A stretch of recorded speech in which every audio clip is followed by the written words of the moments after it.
Welcome back to Two Guys, One Sport. We've got a week of football under our belts here in the Big 12, and we're going to run down our scores and results from week one. Also go over week two. We got a little bit of a new thing we're going to add to the video this week. So if you missed anything from our preview of the Big 12 last week, you can go down below and see our link to the first video we made. And we will get this week started off with West Virginia. So, West Virginia finished up last week, and they took down Tennessee 40-14 at a neutral site matchup in North Carolina. And they looked pretty good. Started off a little slow, but they were able to I think it was clear that they were the better team against Tennessee. And Will Greer, David Sills, all the guys showed up. They looked real good, impressive performance for who we think is going to win the Big 12. See, West Virginia had some questions going into the game. They didn't know how well they were going to perform that neutral site against Tennessee, but they looked really impressive on offense. Speaking of impressive offense, we have Oklahoma at 1-0. They beat FAU 63-14, beat Lane Kiffin's boys up there in Norman. I think Kyler Murray will be the answer for this team. I personally had some questions about him on how he would do starting in this game. But that offense just seemed to not miss one beat from last year with Baker Mayfield. Yeah, a lot of people forget that's not a bad FAU team, or so we think this year. They were a pretty good team last year. A lot of people had them going into Norman and giving them a game, and it was anything but competitive, I'll tell you that. So we had TCU beating Southern 55-7. Real impressive game. Sean Robinson's debut was nice. He only played about a half of football, but he looked good, 5 touchdowns. Not the best competition. Southern was just clearly outmatched throughout the whole game. That's what I got from it. What about you, Luke? Yeah, I mean, we can't see much from playing a team like Southern, but I think as TCU goes on, that's a good game to get some of those new bodies in, get that new quarterback worked in, and he looked really well, or did really well in that game.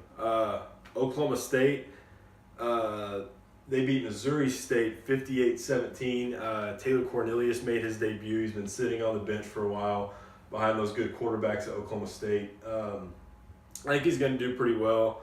Running back Hill had a nice game, didn't even play most of the second half, and Oklahoma State was still able to rattle off 58 against a decent Missouri State team. Yeah, Oklahoma State looked good, and gotta be encouraged if you're a Cowboy fan, because as you'll see later in the video, not every Big 12 team made it out of this weekend unscathed. So coming in fifth, we have Kansas State, and they squeaked by South Dakota 27-24. And I watched most of that, or a good portion of that game, and I was not impressed with the Wildcats at all. But something to be said, pulling out the win, which can't be said for a couple of the other teams in here. What about you, Luke?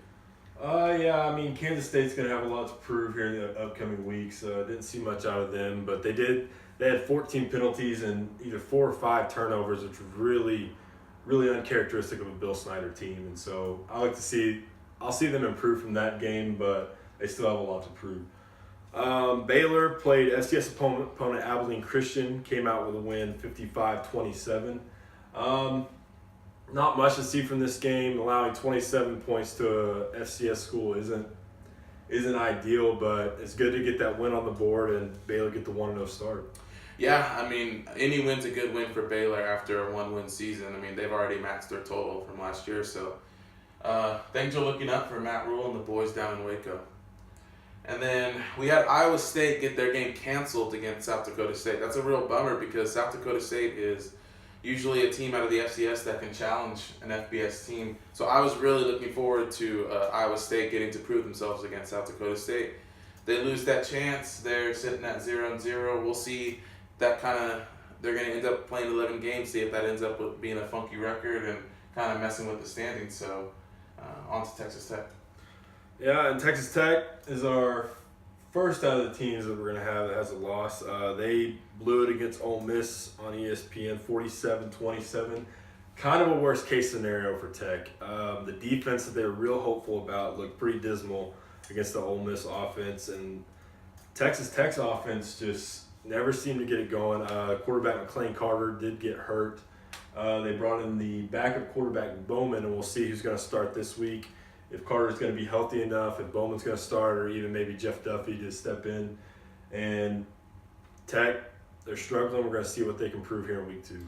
Yeah, not what I saw. I saw the offense maybe struggling, but I was not expecting that defense to look so bad against Ole Miss. They made Ole Miss look like, they look like a good team. And so, yeah, a lot of questions to be answered this coming week for Tech.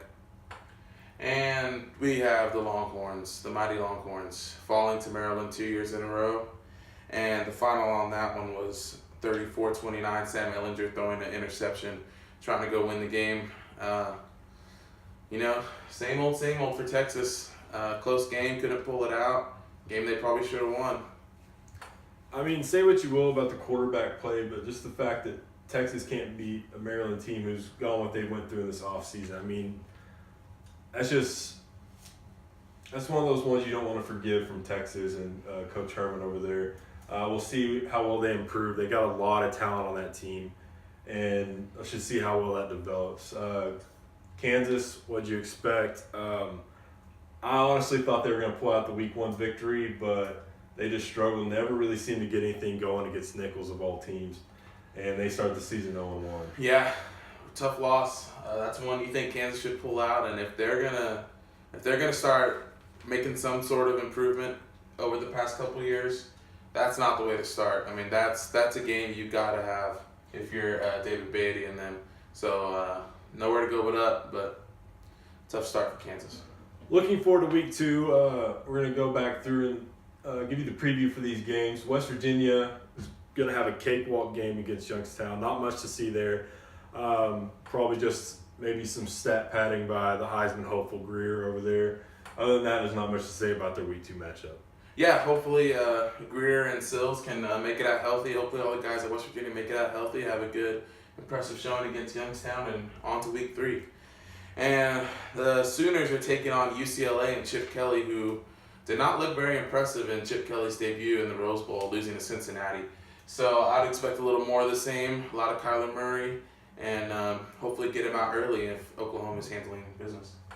TCU, they're going to be facing off with SMU this week. SMU, I was really hoping was going to look a little better going into this game. They struggled mightily against the Mean Green of North Texas last week. I think TCU will get that offense clicking even more this week and really get the ball moving for Coach Patterson over there. Yeah, a little step up in competition for the Frogs, but I wouldn't say it by much over Southern. So it's another game they should win. Hopefully everyone stays healthy. Looking at Oklahoma State, they are going to take on South Alabama. South Alabama, a good team out of the Sun Belt traditionally, so could be more of a test than last week, but I'd look for Oklahoma State to keep it rolling and gain some momentum going into week 3. Well, after Kansas State got tested in week 1, they're going to be extremely tested here in week 2. They were going to face off against Mississippi State. They will have Mississippi State rolling into town, but Nick Fitzgerald will be coming back for the Bulldogs, and I think that's going to be way too much to handle for this Kansas State team. I expect Kansas State to struggle on offense and really struggle on defense against Mississippi State, who had a good showing last week. Yeah, kind of a bummer for the Wildcats that that's an 11 a.m. draw. You'd really want to get a night game draw with Mississippi State coming in there, but we'll see what they can do. And Baylor is actually going to San Antonio to the Alamo Dome to take on the Roadrunners of UTSA. And UTSA did not look very good. They were kind of a trendy upset pick to beat Arizona State, but they kind of fell on their face. So another game Baylor should go in there and win. Be another solid win for Matt Rule. Be double what they had last year. So we'll see about the Bears. Well, Iowa State is going to be facing off with rival Iowa in the battle for the Cy-Hawk Trophy. Iowa State, this will be their official season opener.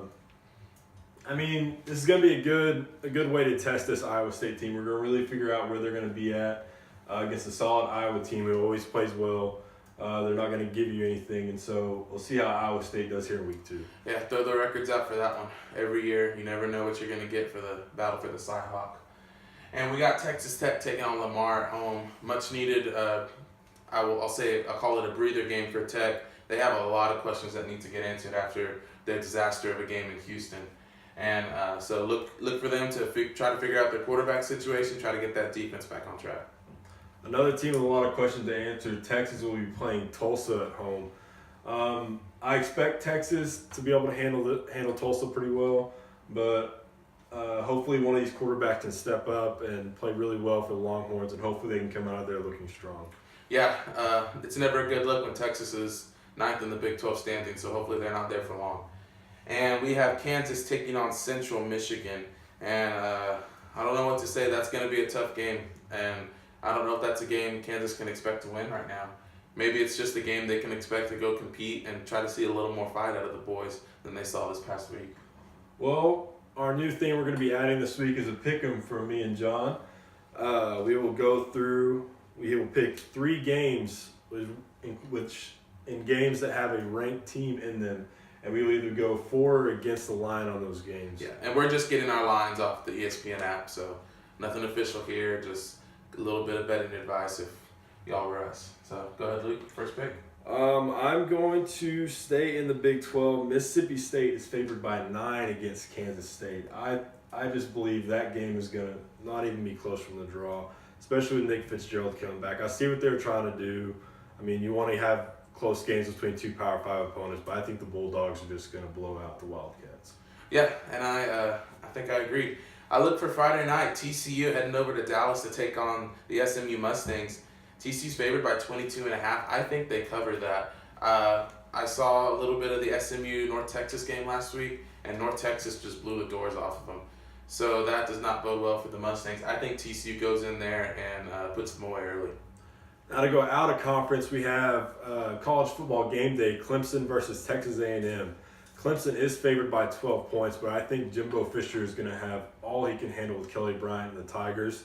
I believe Clemson goes in there and blows them out by at least 20.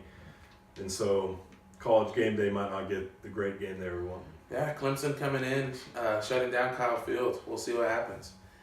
And for my second pick, I have Alabama at home against Arkansas State, who did receive a vote in the AP poll, 1 vote mysteriously. And Alabama's favored by 36.5, and I think they're going to cover. I mean, they beat Louisville by quite a bit last week, and Louisville, I would think, is better than Arkansas State. So I think more of the same. Tua was named the starter, and I think he's just going to go nuts in this game, and we'll see the Tide roll. My last one, Arizona State is a 6-point underdog against Michigan State. After watching Michigan State with all their struggles last week and seeing Arizona State put a real gritty performance behind new coach Herm Edwards, I believe Arizona State goes in there and wins that game against Michigan State. Wow, Big Ten going down. All right, for my final pick, I have Penn State going to Pitt, and Penn State is an 8.5-point favorite. I have Penn State covering. I know they struggled last week against Appalachian State. Appalachian State's a good team. They're a traditional small school power, so I think Penn State gets back on track and takes care of Pitt double digits. Well, I hope you enjoyed our Week 1 wrap-up and our Week 2 preview. You'll see us next Wednesday as we break down Week 2 and look ahead to Week 3. This is 2 Guys, 1 Sport. Thanks for watching.